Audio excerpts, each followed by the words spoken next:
love language mo ba ang act of service? Well, makaka-relate ka for today's episode of Just Cruisin with SIP. My name is Tia Centeno, your host, and joining us today is a public servant. Nasa puso niya talaga ang maglingkod para sa bayan. He is an accomplished leader who has dedicated his life to serving others. Was also selected as one of the Philippine Youth Ambassadors during the 38th shift for Southeast Asian and Japanese Youth Program, SSEAYP, where he served as Assistant Youth Leader of the Philippine Delegation. Throughout his career, he has worked in various roles where he could serve and make a difference. Currently, acting Dog Party List representative to the 19th Congress, he holds the post of Deputy Majority Leader. His passion for serving God and country has driven him to be a dedicated and effective leader in the Philippines. Let's welcome Congressman Jude Acidre. Hello Pia, magandang umaga, magandang araw po sa lahat at sa inyo. Thank you for having me here. To start po, we want to know how it felt when you were on the ship for SSEAYP. When I got into the ship, that was not the first time I applied actually. The first time I applied was, I think it was 2005 or 2006. Hindi ako nakuha waiting list pala. At that time, nakalimutan ko na talaga. Hindi ko na nga naisip na mag-apply ng SSEAYP until it was my 29th year, diba? So you can only apply SSEAYP up to 30. So last year, so I took a break from work and really plunge myself into the whole thing kasi alam mo naman, you'll have to be away from work, from family for about 3 months, focused on the training and everything. So I think at that time what I felt was may excitement, pero at least also I was really totally out of my comfort zone. Sabi nga nila, pag napupunta ka sa ship, di ba, kailangan mong sumayaw, kailangan mong mag-perform, kailangan mong makihalubilo. So I was looking forward to a totally different experience from what I was doing. So nandun yung excitement, nandun yung kaba, and of course, nandun din yung willingness to give the best for the country. Nung interview ko, kumanta ako nung PDT, yung pre-departure training. Pero fortunately or unfortunately, hindi ako nag-perform during the ship. The whole time kasi na nag-prepare kami ng PDA, I was the one responsible for raising the funds. So medyo palagi akong nasa labas, following up on the solicitation, the sponsorships. So ang nangyari, para hindi na ako nilantayin sa practice, ginawa akong voice over. So the whole program, boses ko yung naririnig. Pero, Congressman, kumakanta po talaga kayo? Well, kumakanta, in college I was part of the choral, di ba? Kumakanta, pero hindi talaga ako nagpe-perform mag-isa. Kaya nga ako masaya sa choral kasi marami kami. During the ship program, ano po yung pinaka na-enjoy niyong activity? National presentation. Ako, yun talaga. Although hindi ako nasa stage, maybe that's the reason why I enjoyed it kasi nasa director's booth ako tapos ako nagbo-voice over. So I was really able to see how culture, how music would help affirm tapos highlight the best thing about the Philippines. Dance culture has its own way of captivating the imagination of people and also of realizing na may certain uniqueness tayo as a culture, as a people, as a nation, but at the same time, meron din pala tayong kapareho sa kanila, di ba? Parang, I'm sure everybody who's been on the ship had that feeling na, okay, ito ang pagiging Pilipino. But at the same time, you realize through these same practices, songs, dances, you realize medyo ipagkawig din tayo sa kanila. So that experience really made an impact on me, Yeah. And I think, Congressman, yung small nuances or similarities ng mga dances and cultures natin, that's what makes us connected to one another talaga. Kasama ko usually Filipino. Until I start dating my wife. So after Kasama ko, syempre. Nililigawan ko yun dun. So, yun, I met my wife on the ship. Of course, that's the best thing about the ship, no? Meeting my wife. She was the AYL of the Thai delegation. We were both AYLs. Best time ko nun was really the meeting after kasi usually the AYLs and the YLs would meet after everything, diba? And eventually, no, after siguro mga last 3 or 5 na NDP, siya na talagang kasama ko. At alam ko panoorin niya to, so sasabihin ko ulit, siya lang ko talagang kasama ko. Oh my God, kinikilig ako. Can you tell us po, Congressman, paano po kayo nagkakilala or yung first, niyo po? So we met on the second day sa Japan. The AYLs and the YLs normally meet the Prime Minister. So after the meeting with the Prime Minister, we were brought to Sophia University and we had lunch in the university cafeteria, and that's where I met her for the first time. Really, the diversity, even the regional diversity we have in the Philippine team, no, was already something to celebrate. Ay mas lalo na when you go into a group that there's different languages, different religions, different cultures, you start to realize that it's really diversity that really knits the human experience together. And I think that's a very strong component of how we believe, especially when, you know, in politics, you get to meet so many people, you get immersed in different cultures. That sense that my culture is different from theirs, it does not become a challenge. It does not set walls. Rather, for me, they seem to only affirm the uniqueness of my own culture and to lay the foundations for a common ground between you and the people you meet. That's the first. Second, ang isang natutunan ko sa ship is the value of friendship.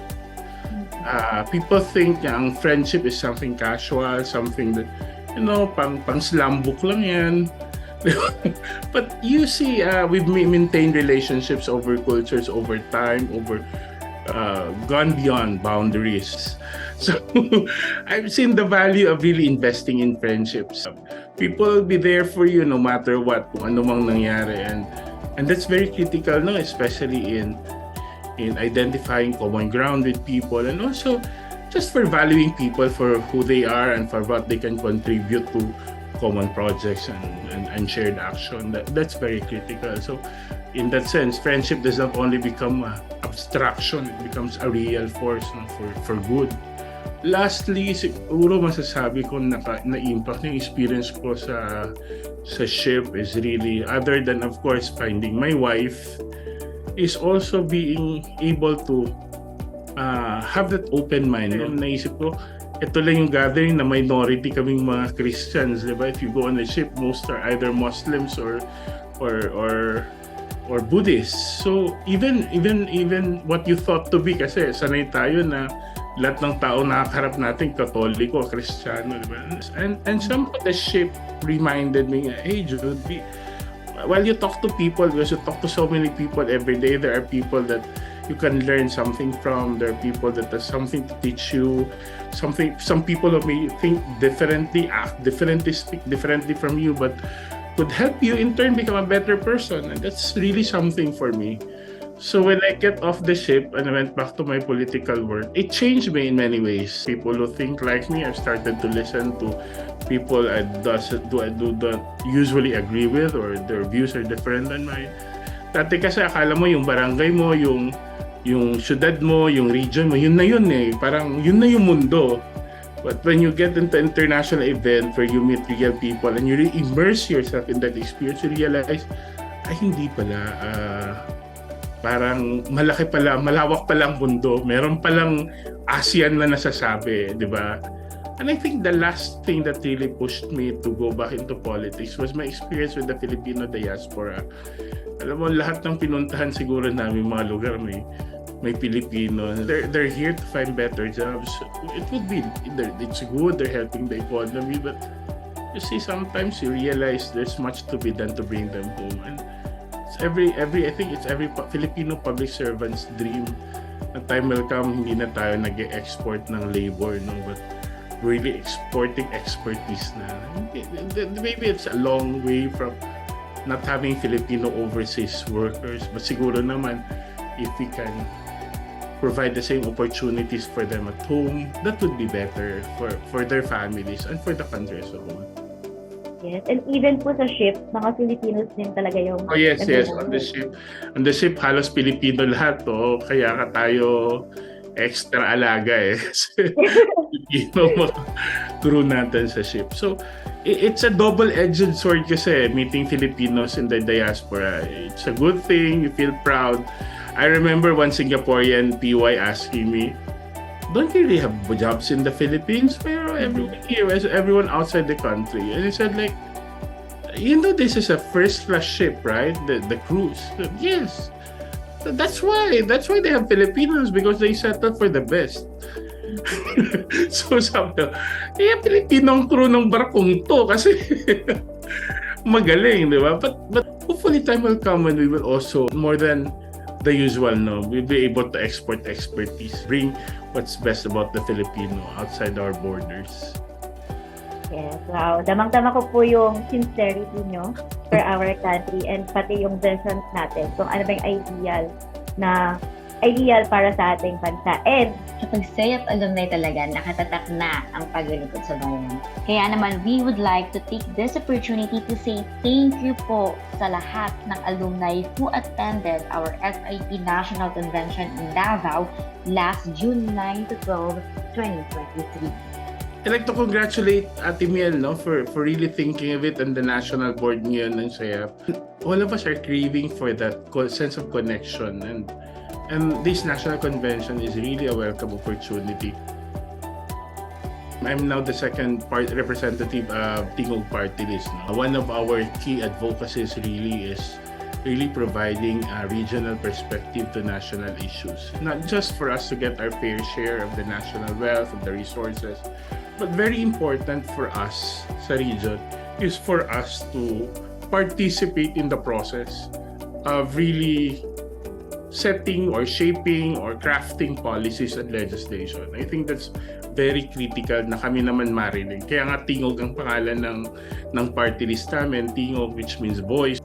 We're very happy that many of our legislative measures have now been passed in the House level. We were able to pass one bill into law, the SIM Registration Act, also pushed for several priority legislation ranging from healthcare to economic zones to online registration of voters. A total of more than 30 bills have already been passed on third reading in the House. We have branded our social services into a one-stop shop community assistance desk, which we call Alagang Tingog Centers. In the last 7 months, we are able to deliver scholarships, medical assistance, death assistance, and many other forms of social assistance through more than 70 na Alagang Tingog Centers all over the country. Tingog Party List was rated as the #1 top performing party list in the country right now, with total job performance rating of 93%, which is an affirmation of how far we've gone in less than a year from being in office. wow, congratulations po. We're so proud of you and it's a pleasure to have this conversation right now. Ang dami niyo na pong nagawa at ang dami niyo pa pong natutulungan at matutulungan pa. So congratulations po talaga and we're so proud. So dami po ng ginagawa. Ano po yung mga advice na pwede niyo pong ibigay? Alam mo, one of the most powerful experience ko when I was on the ship was, we were the first NDP, so we were the first flag raising then.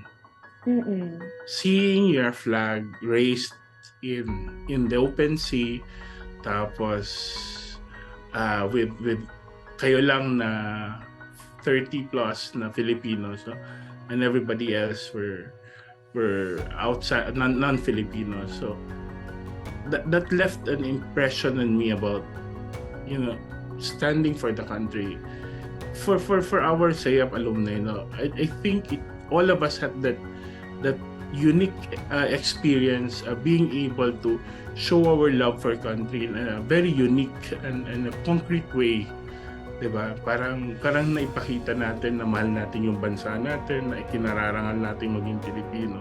I think there's no better advice than to repeat those lessons that we really love this country, to show that love for our country in a unique way by giving honor to what it means to be Filipino, by living out that pride about our country, especially in times when we have differences in public or political opinion, when there are differences in what we think about the state of affairs in our country, or when we feel frustrated, or when we feel disappointed. Naririnig na ang hirap naman mahalin ng bansang to.